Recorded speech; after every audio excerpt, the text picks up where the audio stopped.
back to another video, and this time I'm going to be showing you how I made this Ultraman sculpture that I made. It's actually based off the original TV show Ultraman. I believe it's a TV show, but it's basically the original design. And I had originally made this for my dad's birthday. His birthday was a while ago though, and so this video was supposed to be ready to go like long ago, but because I've been having a headache with this other project, it's been giving me a hard time. I haven't had time to really do the voiceover for this, so I'm just now getting to it. But yeah, I mean, it's like I said, it's the original Ultraman, and I tried to kind of represent it as best I could. I feel like I could have done better, but at the same time, I mean, just kind of going through making this thing. I mean, it was took me about a week to make it. And just the entire week, it was just kind of like back and forth on, I don't know if this looks good or it looks like it's coming out okay. And either way, I think the end result, it came out pretty good. My dad really liked it, and I hope y'all liked it. But yeah, I still, like I said, there's just some things I wish I could do just slightly better, just to make it even more. But either way, let's go ahead and get right to the video. Alright, starting off, I'm starting with the armature. Now, I have a drawing back there. It's hard to see, but I basically just did a quick sketch just to get an idea of what the proportions and the length and height I wanted to get this guy to. And then I started to make an armature. And I don't show it here, but I did take some scrap paper that I had lying around, just some old papers that I had that I haven't shredded or used from school and whatnot that I don't need anymore. And I just, bulked them up and wrapped painter's tape around them to kind of give up a shape. And then I took my Apoxie Sculpt, the two-part Apoxie Sculpt, and basically just started going from there. Now, I ended up using a lot of my Apoxie Sculpt, more than I really wanted to make this guy. But I think that's just because I was too afraid of bulking the armature up too much, so I didn't use as much paper or whatnot. But then I ended up needing to bulk him up even more with the clay, because then it's like he ended up becoming too lanky of a character, and he's not. And the original Ultraman is not really that skinny. From what I could see references, he's actually a pretty, I wouldn't say buff, but he has some bulk to him. So I had to use a lot of my clay and basically, kind of start bulking him out. But I don't know if you saw, but basically, since this is a guy in a rubber suit, what I tried to do was for wherever he bends his knees, especially around his crotch or his elbows or shoulders, I try to put wrinkle texture, wrinkle detail, because I wanted to give it that look that, again, it's a guy in a rubber suit. When he's moving, the suit kind of crinkles up or wrinkles up. But then I also put in, especially for the shoulders and the chest, I blocked out some muscular. He's actually not a very muscular, the original Ultraman suit is not very muscular. It's not like a tight formed outfit like some of the superhero suits we get today. It really is just like a rubber suit on top of a dude, but at least from what I know from reference pictures, he has a very defined chest and very defined shoulders. Those are the only things where you can see his musculature.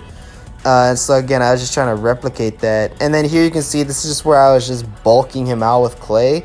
I used up a lot of clay just trying to bulk this guy out. At every stage, every time I thought I was doing okay, I would add a piece of his body and then start to realize, oh wait, I need to go back and rebulk something else. And so it just it kind of made it a little stressful, because again, I just wasn't sure how this guy was going to turn out. Here we have the neck, and that seemed like that was going to be a good length, a good thickness for the neck.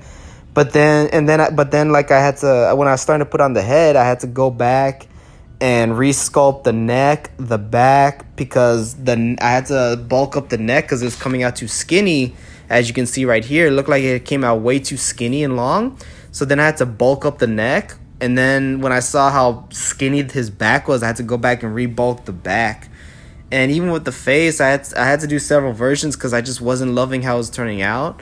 And so I was just getting really frustrated at this point, because it was just a lot of resculpting, a lot of I don't want to say wasting clay, because it all went to the sculpture, but it was just very frustrating.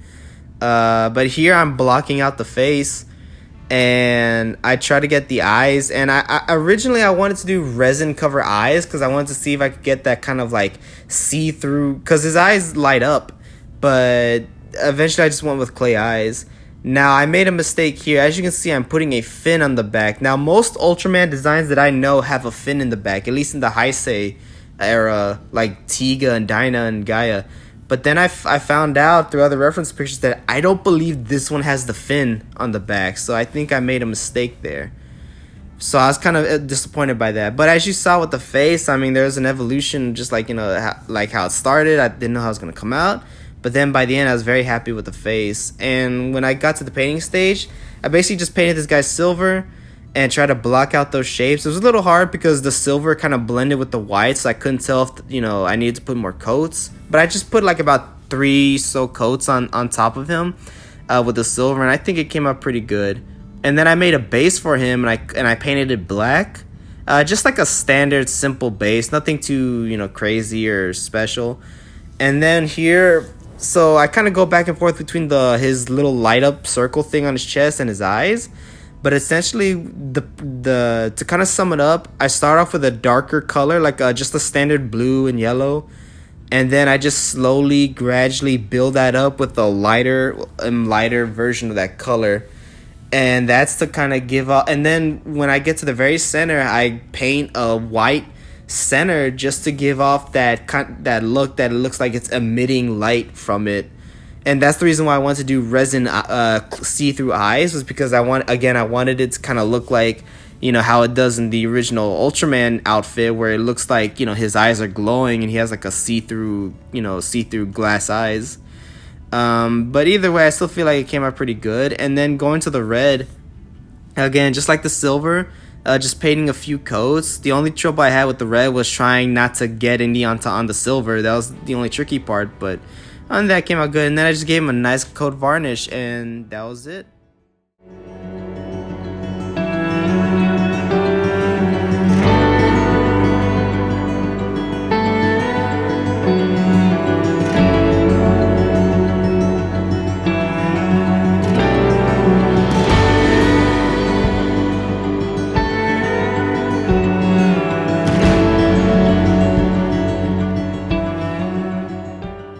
And there's Ultraman. Now, I do want to say, so for anyone who is like a super fan of Ultraman, who knows all the lore and everything like that, I do want to point out, the only thing I know of Ultraman are the movies, specifically the Dyna movie. I forgot what that one was called, but that's the one where he fights the big robot. And then I know of the Gaia film, which is like Ultraman, Dyna, Tiga, and Gaia, the battle for hyperspace.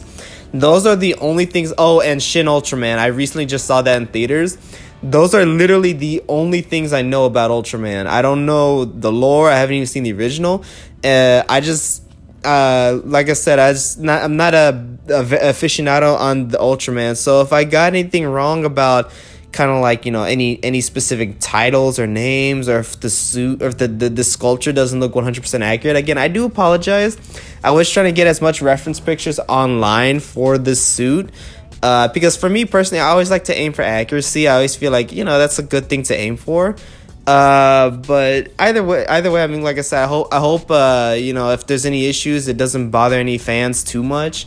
But all in all, I still feel like this came out pretty solid. I really feel like, despite some of the issues I may have, and maybe I'm sure some people may point out some issues too about this, I still feel like it came out, pretty cool. And I mean, for kind of, I don't want to say it rush, but like for trying to get this out within a week, I think I did pretty good. I think just if I had more time for refinements, it would have come out even better. But either way, I think, I hope y'all enjoyed it. And just thank y'all for watching the video. You should check out my Instagram page, Giovanni Arts and Collectibles. I know I don't post a lot of my collection stuff, like my collectibles, but I do try to put my art out there. So if you do go to Giovanni Arts Collectibles, you're gonna see a lot of my art, like my sculptures and stuff like that. So definitely check that out. And thanks for watching the video. Y'all have a great day. Bye.